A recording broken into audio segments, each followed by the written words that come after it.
one of the students refused to let me get in their car because he found out that I had an Only Flapjacks and he considered it like dirty or wrong. He never wanted to sit by me in class, which I didn't really care. Even the teacher herself every time would say like, well, maybe you should just like wait to pursue acting till you're done with your Only Flapjacks. Like no one's gonna cast you. Wow.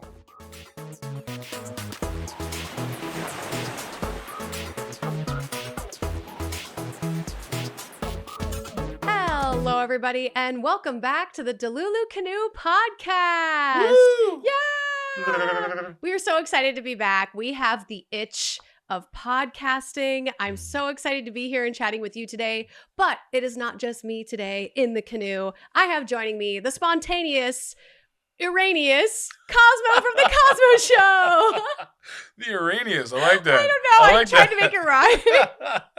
Is that a compliment, Uranius? I'll take it. I like that. Uranius. You're planetary. Yes, I am. The Cosmos. Cosmo comes to us from the Cosmo Show and apparently the planet Uranus today. I just wanted it to rhyme. Dark times. Oh, man. I'm so glad to have you here today. Yes, it's nice to be here. I love it. This is going so great. I love this show. I love this energy. I love the guests that you have on here. It's such an amazing feeling. Yeah, I couldn't agree more. Like, it's just, I was always concerned about starting this podcast because I didn't want people to feel like it's a negative space or that we're venting. Mm-hmm. But I love that we've turned it so positive. Yep. We've totally taken some guests in here that have negative things that they want to like hash out and just put out into the universe, and they leave here feeling great. So yeah. I love that. It's almost like therapy and just venting. I was going to say it's kind of like therapy, but we are not therapists. Nope. We are not licensed. No, we're not licensed. We will not tell you what to do or how to do it. Nope. Or who to do it with. Just kidding. Anyway, today we're going to bring a little bit of a rain cloud in, and we're going to talk about something that is kind of dark. Ooh. So today is going to be some dark topics, but I think we'll do what we usually do, where it starts a little cloudy and a little dark and a little rainy, but then it's going to get positive.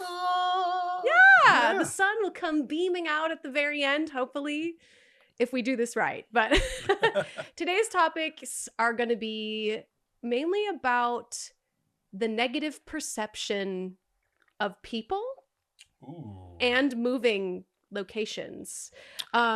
So specifically, I wanted to start with a conversation with you mainly about the perception of moving to LA and it being filled with bad people. Ooh, that's... Yeah. Bad people? Damn. You know, yes and no. I mean, there's a lot of bad people, but it's like, it's okay, on one side of the coin, you got the people that will help you, but like then scratch your back or scratch mine, and then stab you in the back whenever you can. But there's some people that are genuinely awesome and amazing, and it's usually the people that have been through a lot of that kind of crap. So therefore, they don't want to do that they don't give that to somebody else in experience. Exactly. They like look out for you, sort of thing. Yeah. Big sister, big brother kind of mentality. Exactly. Yeah. So. Yeah, there's a lot of that. I would say LA is like 50-50. Well, maybe 95% of bad. Yeah, I think it just depends on your circle. Yeah, it does. Yeah. Dude, finding your circle, your tribe. It's key. It's really key. Ooh, so yeah. key. It's not an easy thing.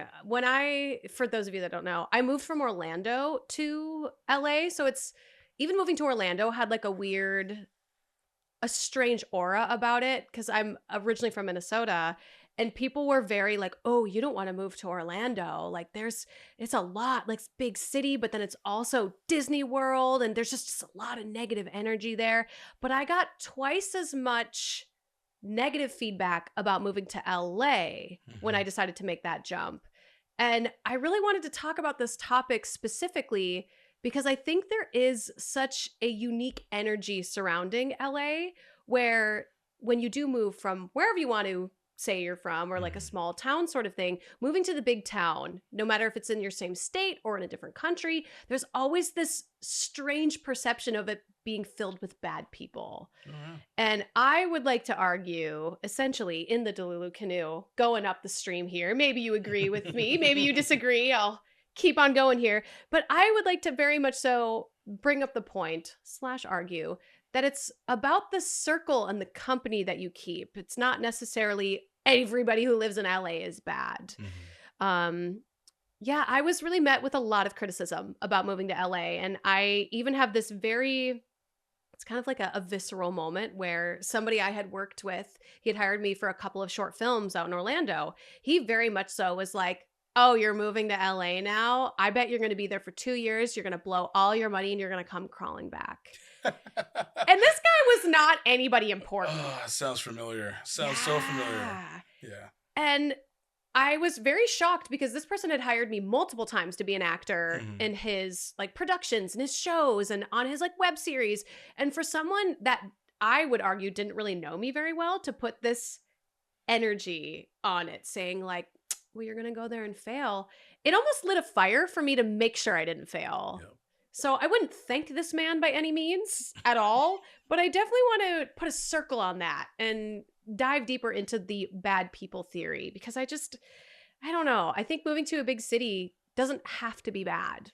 No, it doesn't. I'm from San Diego, Chula Vista. Okay. And I've seen and known a lot of people that moved up here and moved back. So it was too hard, too cutthroat. It is just too much. I failed miserably and they came back home. Just like what most people say. Yeah. And then when I said, I'm going to go move up there, they're like, oh, you'll be back. And I'm like, I don't know. I went to go visit there and I felt really like I fit in. I feel like that I don't stand out. I feel like I found my weirdness of people. I feel like I finally found like a world where my character can just go about his day without any kind of second glare or glances or any kind of like oddness. You know, growing up in Chula Vista, it's totally different. Even though it's 2 hours away, it's totally different atmosphere, the people, the vibe in that town. So a person like me stands like a sore thumb, and it's always negative or it's mostly negative, or like intimidating or scary. I'll walk out the side of the street because, you know, whatever. But as soon as I came to LA, I'm like, all right, well, I have no ambitions for anything. I'm not trying to be an actor. I'm not trying to be a musician. I came out here because the band got signed and we got dropped. I'm like, okay, well, I'm still here. I'm in LA. I want to try something else. Yeah. You know? And then I found my group of people. Yeah. I found my people, my niche. And then from there, I networked it and be kind to everybody. Yeah. And just like. It sort of fell into place for you. It did. It really did. It's like. It's LA is what you make of it. If you're striving for something, it's like you're having goals, fine. Have goals, strive for something. But keep in mind that when you come to LA, whatever it is that you're going for does not always pan out. It can be something else totally different. Yeah, I agree. I think that is kind of why there's such a dream-like desire to be in LA for people that want to do acting or singing or just content creating even to come here and everything will just fall into place. And it really doesn't. I've been very lucky that I had one friend, which you all will see on the next episode, Carlotta Champagne. Hey-o. She went out of her way to help move me across the country and really made me feel at home here in LA. She introduced me to all of her friends. She was super, super helpful. Introduced me to my friend, Cody, who we're going to have on the podcast very soon too. And she even introduced me to her acting class. So it was like one person introduced me to their friends and then their friends introduced me to their classes. And it was just like, I couldn't have planned it any better way. But I did want to share 2 very specific stories of what I would consider bad people in LA, just to kind of give you all a little bit of like reality of what it is truly like to live here. I had an acting agent instantly pick me up when I moved here, which I was so excited for. I thought I was like on the right track. I was delighted. Like most people work years to get signed by an acting agent. And he wanted to do a test trial first, which is pretty normal, where they bring you in and they give you an audition right away. And they're like, okay, we just want to see, how do you handle the audition? Do you tape right away and are open to feedback? Or are you somebody who says you're going to do it and then you don't ever end up taping? So they don't want to, contractually sign you if you're not going to work hard, kind of thing. And this agent sent me an audition where the character was very aloof. It was just like really hot girl who's just in a big world, in a big city, and likes to have orgies. Oh, wow. And I was shocked because, like, yes, I've done some what I like to call noodle art, Mm. aka some, noodle sounds a lot like another word. You know what I'm talking about. Ta-da. Yeah, or linguini is another word I like to use, but noodle art. So it's like I'm comfortable, taking off some layers on camera. I have no problem with that. But for an agent to right out the gate send me a character that was not only in one orgy scene, but two in one production, in one film, I was kind of shocked, but I still went ahead. I took the audition. I reached out to my acting coach at the time and was like, hey, will you work on this with me? And he took one look at it and looked at me during our session and was like, I'm sorry, is this really the acting you want to do? Like, I'm not questioning where you want to go. I'm not trying to be in the way of it, but I just want to know where your opinion is on projects like this. He's like, is this the type of work you want to do? And I was so shocked that he took the time to ask me. Yeah. And I was like, actually, no, this isn't what I want to do. This is not the roles I want to be up for. But this agent is kind of testing me right now, and I don't want to disappoint him. He was a referral from a friend. This is a big opportunity for somebody who just moved to LA. What do I do? And he basically was like, tell him you're going to pass on this. Like, if this doesn't align with what you want to do and how you want to be perceived on camera, and yes, it's acting, but if I say yes to this one-time role of orgies and being, displayed as that type of character, well, then that's going to go in your acting reel. And then other people are going to see that. And then they're only going to see you in that way. Mm-hmm. And it's very hard to break out of the niche of acting. Same thing with content creating. Once you are in a niche, it's so hard to break out no matter what area you work in. And so I told that director, I was like, or the coach at the time, I was like, thank you so much for giving me this advice. I'm going to talk to the casting, or not the casting agent, but the agency that picked me up. I'm going to talk to him and see what he says. So I went back to the agent and I told him politely, this was like 2 days before the audition was due. So it was not close cutting to the time it was due or anything. I just told him very politely, like, hey, I just don't know that this is the right path for me. This is just not the journey I want to go on as an actor. I'm so sorry. I'm going to decline. And do you know what this piece of shit did? He turned around and went to my referral, like the person who vouched for me, and yelled at her. He got mad at her and was like, why would you send me somebody who wouldn't want to do this? You said that she would do this. She wasted my time. She last minute canceled on me, which was not true. He had 2 whole days. Like, it was not last minute. And he got so mad at her. And it blew my mind because that was my very first experience with a negative person in LA, or what I'm calling bad people in LA, because he was so focused on, well, now I don't have somebody to submit, instead of understanding my comfort zone. Mm-hmm.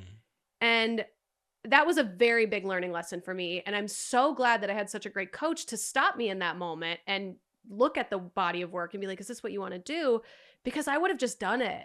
I would have been like, you know what? It is what it is. And I don't think I would be where I'm at today if I would have submitted for that role. I don't know if I would have got it, but that producer probably, or not the producer, but that acting agent probably would have sent me more roles like that. Mm-hmm. So that was a pretty interesting experience. It was in like the first 2 months that I had moved here. So that's when I learned very quickly that, like, yes, there are people like that out here, but I made the right choice of setting the boundary and telling him that, like, this isn't what I want to do. He decided not to work with me anymore. So it all worked out. But I have another story about not just a producer or an acting director out here. This one is about an acting coach that I signed up with who was terrible.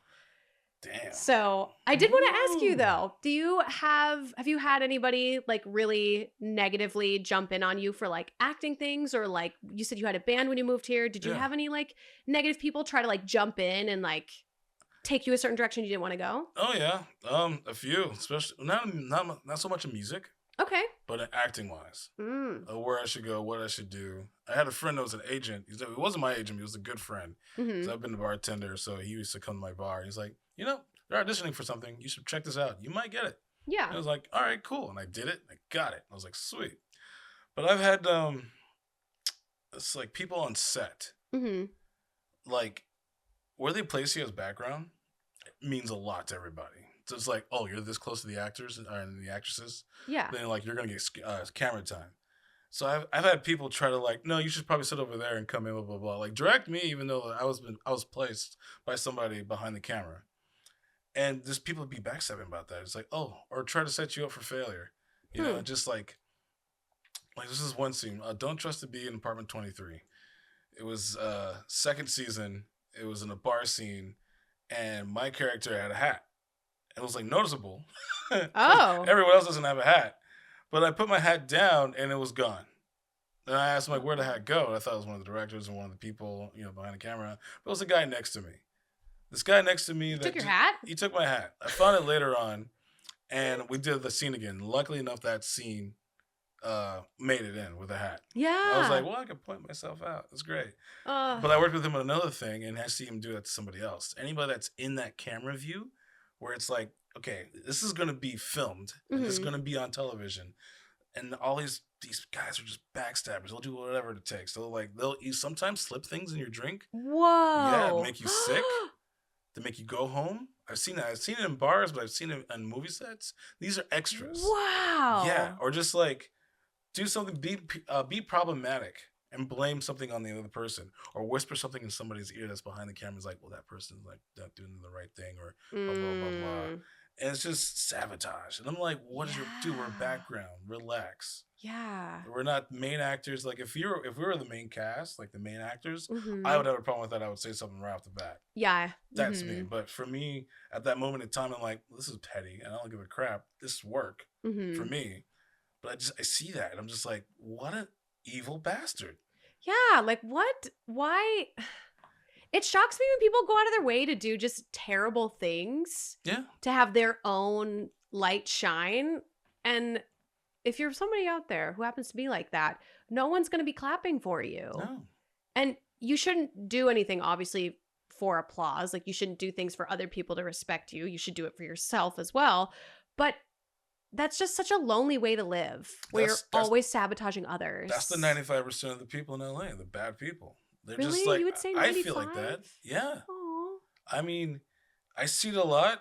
As a bartender here in LA, I see so much and I hear so much. And I'm just like, fuck. Yeah, All this also. Oh. No, let me cut you off. No, go for it.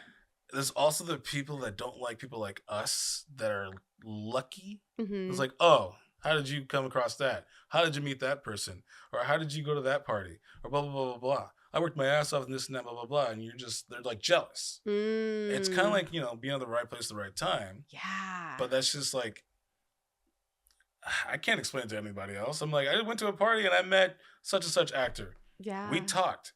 I treat him like a human being. He remembered me next time I saw him and run into some other place. Aww. Before you know it, he invites me on a project. Right. I was like, that's just how it is. Like, maybe I was raised better than you. I don't know. Yeah. I feel like a lot of that has to do with your vibration, or like your vibe, like the energy you put out into the world.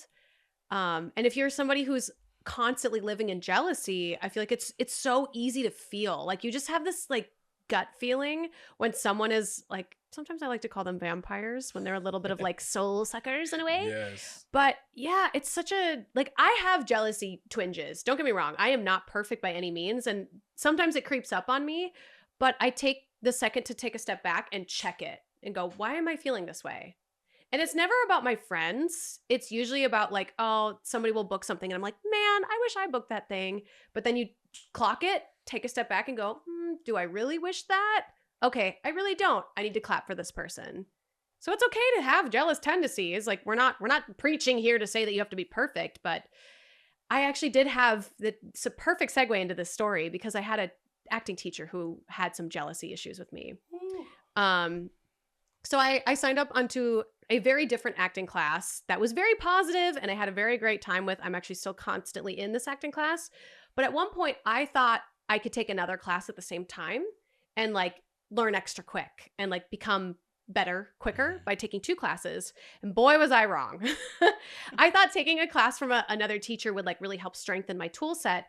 And this other teacher had some sort of jealousy or some sort of issue with me as a student. So much so that when other students would bully me in the class and like refused to, like we would drive to certain set locations to film some things because the main course in this class was to make acting reel footage without actually being in a movie or film, so that way you could land said movie and film roles. And I didn't have a big acting reel at the time at all. I just had like a couple Orlando projects. So we would get in the car and we'd drive to those locations. And one of the students refused to let me get in their car because he found out that I had an Only Flapjacks, and he considered it like dirty or wrong. So he never wanted to sit by me in class, which I didn't really care. He never wanted to, like, when we would go and do these shoots, he would never let me sit in his car because he had an issue with me. And even the teacher herself every time would say, like, well, maybe you should just like wait to pursue acting till you're done with your Only Flapjacks. Like, no one's going to cast you. Wow. And girl, you better believe I booked Girls on Film by myself. Yeah. That was not a friend of a friend's doing. That was not because I had a connection. It was because I showed up, I auditioned, and I was the best one for the role. And you better believe it.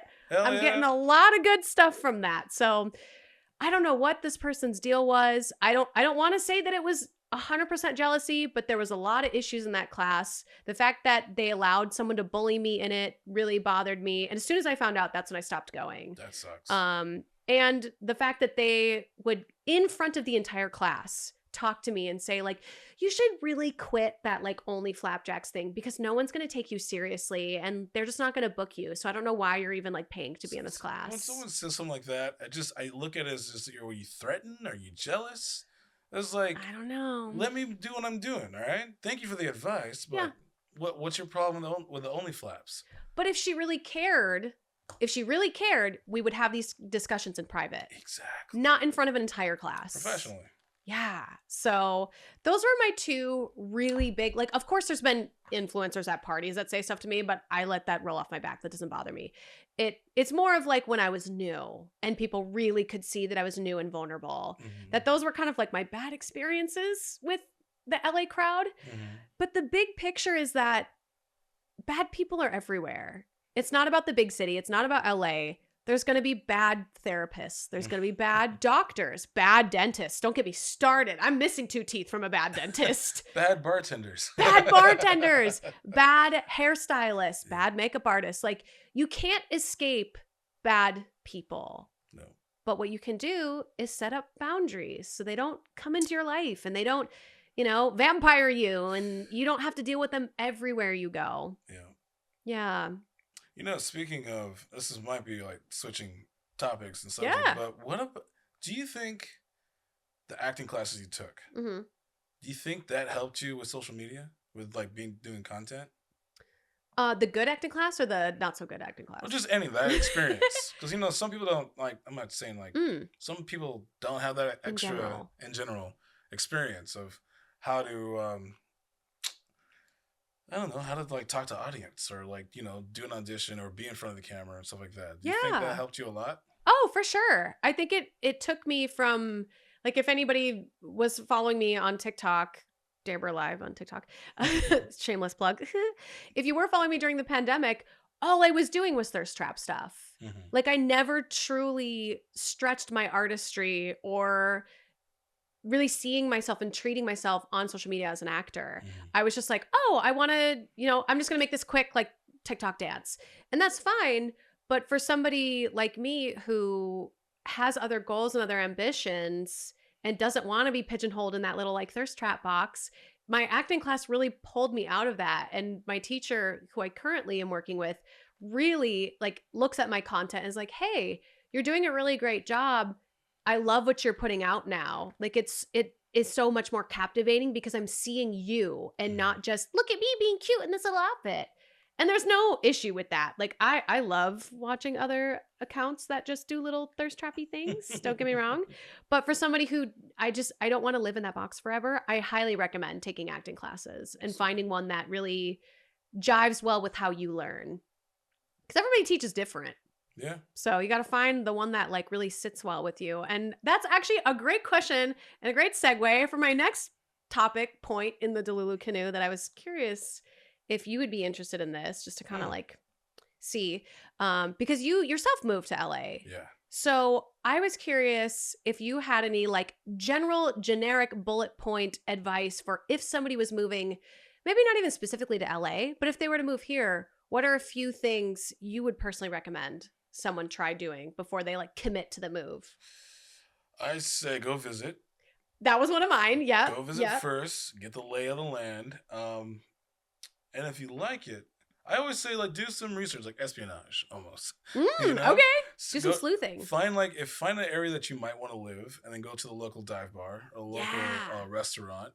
Sit and listen to people. I do that all the time. I sit and people watch, and I get an idea of what's the gossip of how the people are, and it just helps me understand the certain zones of LA. Yeah. And like if I'm going to be like in Beverly Hills, how do I dress? How do I present myself? If I'm going to be over here in Hollywood, then go a little above and extra. Just it's almost like auditioning for the It part. is. Every other place here in LA or just anywhere you go, like from New York to Chicago, they have different little hubs. Little hubs, and you just gotta like do your research and scan and observe the people.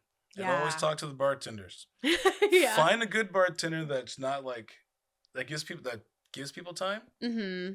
That sits there and commits to That talking likes to to them. chat. Yeah. Yes, likes to chat because they know everything about that little town and people. And Mm-hmm. if you sit there and listen, he'll introduce you. Like I do that to people when people moved in. I'm like, I just moved in here. I'm like, all right, stay away from that person. That person you can't trust. He's pretty cool. I'm all right. There's some cool other places you should go check out because no one did that for me. And not everyone's going to have my mindset of like For sure. how to do things. So I always try to look out for the little guy, new people, especially girls that move out here. Yeah. Because they're just fresh bait. I Yup. hate to say that, but the guys use that term a lot. It's true. It's so disturbing when I hear that with guys. And they're like, Yeah. oh, dude, fresh meat. I'm like, Ugh, I hate it. yeah. And then I come up and I'm like, all right, listen, I'm not hitting on you. I'm a friendly guy. Let me just give you some pointers. Let me show you, like, Just be careful. just be careful. Yeah. Yeah. And be careful with that person. Are you hanging out with that person? Ye- Well, just watch your back and watch your drink. Make sure. Yeah. You know? Yeah. But That's so interesting. I love the talk to the bartenders. yeah. That's so smart. It's old school. It's old tradition. The Yeah. bartenders are like the old, the yentas in the background, sewing and whatnot, playing backgammon. Yeah. They know all the gossip. They know everything. I had, if you were a content creator, like ask other content creators that live in the area that you want to live in.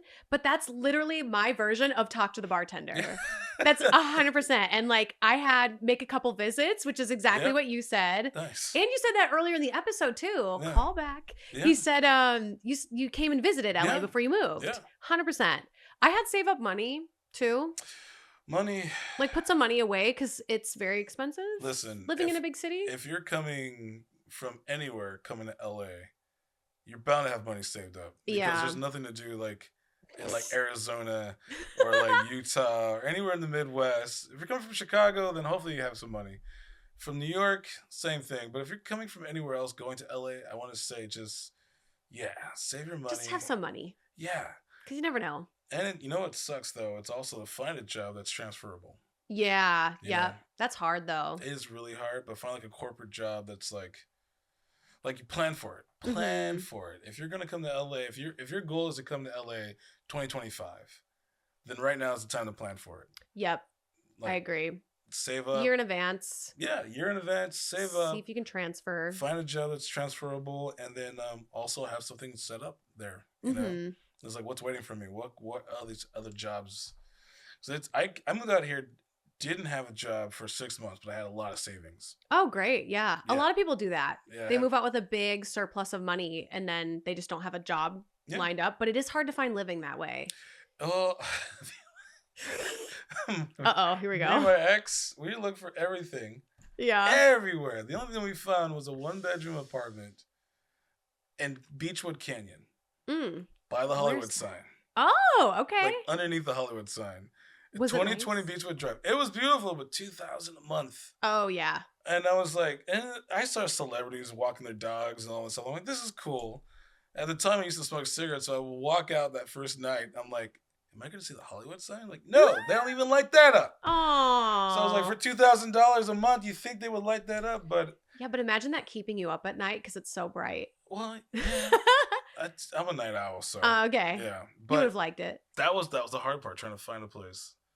Yeah, I also had if you do come and visit, take some classes in the area, even if you like don't really want to be an actor or like an artist, but come and like take some community classes. It could be acting, artistry, it could be like engineering or like tech or something, so that way you meet somebody who's interested in something you're interested in. Mm-hmm. Maybe spark up a friendship, maybe spark up like a date, just something to kind of get you in the community. Because I moved here only knowing one person, and I was lucky that she knew a bunch of other people who knew more people. But I don't know a lot of people that move to a big city and have even one person they know. So some kind of class. I think the dive bar thing is a good suggestion if you are a drinker or somebody who likes that atmosphere. Yep. But like, stretch yourself, take a class. Also, you don't have to go to the bar just to drink. Yeah, exactly. There's mocktails and soda. But yeah, I've been killing the mocktail game lately. There's one at Scumaville called Cock Knocker. It's really delicious. Yeah? It's really delicious. Ooh, okay. All right. So I also wanted to end the episode kind of bringing back in the clouds a little bit and talking about some bad habits we personally have.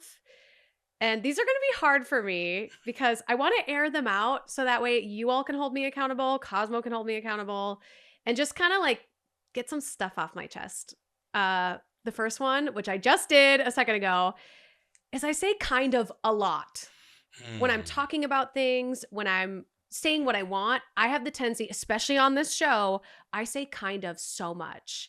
And I just want to get rid of it. I just want to like, bye, see you later. We don't say kind of anymore. We say what we want. Okay, I'm going to write that down. Boom. No kind ofs.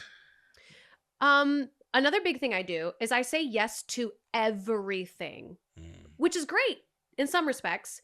But it last year made me sick. Like I was constantly ill. I was saying yes to projects, but then getting very sick afterwards and then spending more time at home sleeping instead of like writing and doing other creative things. So I want to work on being selective on what I do say yes to and making sure it's moving me towards the goals I want to achieve. Like I would say yes to every runway show that would come my way. And I'm not going to be a runway model. Like it's just, I'm not a giraffe. I'm not very tall. You don't want to wear yourself thin. Yeah, it's just not in the cards for me. And it's okay for me to say that because it's not what I'm passionate about. It's not like my big dream.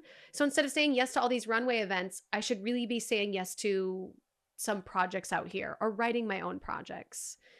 Is any of this ringing to you at all? Like, do you feel like you have some things that you're like, oh yeah, I want to work on that too? I want to work on not saying whatnot. Not saying whatnot. Whatnot. Okay. Whatnot is like my kind of. Yeah. It's your filler word. It's my filler word. It's like, yeah, and whatnot. Because it just sounds different from like, well. Because my brain will fire quicker than my mouth can speak it. So. I'm that way too. I just want to like get what I'm trying to say out. And then I don't think of like the end of the sentence. And then I'm trailing on forever and ever. And I'm like, So I feel that. I have my kind of your whatnot. We're going to hold each other accountable. And whatnot. And whatnot. I have planning out events more or planning out like things in the future instead of just spontaneously doing stuff because I'm the queen of that's good enough. We're like, man, no one will care. But like the thing that makes art so beautiful is like the details, the planning, the intricacy. So I really want to focus on like carving out the time to really embrace the planning, the details, the things that really make projects shine and sparkle. Yeah, I got that too. Are you detail oriented? Not. Since the pandemic started, yes, because my partner is detail oriented, and so I learned a lot from her. So she's a great teacher. Yeah, on how to do things, time management, and being productive and things. So my goal this year is to be more ambitious with things and projects, and just getting it out there, so laying on my ass and doing nothing. So just the long game, the marathon. Yeah, but doing things, thinking the long term. Yep. My last really big one is I want to have no more shame and guilt surrounding my past. I feel like I carry a lot of like, oh, I shouldn't have done that sort of mentality with a lot of things that I've done in my past. And I feel like without those things in my life, I wouldn't be who I am right now. And I wouldn't be as educated, as, I don't know, relatable, or just even as down to earth. as I am. And I really want to let go of feeling ashamed when it's kind of who I am now. Like my past is exactly who I am and how I got here. So no more shame. We're going to be proud of the progress we've made and the choices we've made and just put it away. I used to have regrets, but yeah. I look back at them and I'm like, well, I am who I am because of my past, just like how you said. And I wouldn't go back and change anything, except for maybe like this one person I dated, because that was just a bad regret. But oh no! Other than that, but you learned from it. I learned from it. Oh God, did I learn from it, and everybody else around me. But the things that it's experience. Yeah. You know, you lose, but you learn your lesson. Mm-hmm. You get back up. You start over again. Yeah. That's life. So no more shame for us. We're going to be positive. Yep. We made choices, and that's okay. I have a lot of shame around drinking. It's so strange. Like when I get drunk, I get like very embarrassed about it. Ooh. Yeah. Like you witnessed my last drunk escapade. For some reason, I have a lot of shame around that. And I'm just trying to be like, humans are allowed to drink. Well, they're allowed to get drunk. Maybe it's because you're like in the eye of media, of people. Like Maybe. You have like a brand that you just want to, like yeah. protect. But I need to also let go of that like brand and that like the idea of being perfect, I guess. Yeah. Like branding is important, yes, but sometimes we're allowed to, I'm going to cuss, you're allowed to fuck up. Yeah. It's part of the human experience is fucking up. I drank a lot. I was known for drinking a lot because I was a bartender, 19 years, but now I hardly go out and drink a lot. Now that I don't work at bars, I don't go drink. And when I'm doing karaoke, something like that, I have a beer and a shot. Somebody buys me a shot, it's fine. I usually give it away sometimes. Yeah. Pour it all in one big old cup and have friends come over. I'm like, all right, pour it all in one big old shot glass. Bada bing. But yeah, like. Share the shot wealth. Share the shot wealth, yeah. So yeah, I understand that with the drinking. Yeah. I feel like that's kind of all the Delulu I had for today. How are you feeling in the canoe? Are you feeling like you got some of your Delulu out? Yeah, I feel like I'm the one that dropped the oar, and I'm like, oh, damn. No, you're the cat. You're like, no. I feel like I agree. I feel like the cat. Yeah. I feel like I kind of let some things, I was like, I'm trusting you all with the oar. Yeah. So hopefully you all will catch the oar for me, and it doesn't just disappear into the river. Yeah. But in the best way. I feel really good about this episode. It's a very comfortable spot. I feel safe. Yeah, me too. Yeah. Well, I hope you all in the comments section will leave us maybe what you're feeling Delulu about or anything in the episode that really you gravitated towards or something that you thought was stupid. Like leave us a comment. We really want to connect with you in the comment section. And I really hope you got rid of your Delulu or maybe you kept it with you because being Delulu can be the Salulu. We're working out some of the end. We need a good end quote. I like it. We'll keep that one for this time. Yeah. Being Delulu is the Salulu. Thank you so much for joining us. Ring that notification bell, subscribe, and don't forget to check out the Cosmoe Show. Yeah.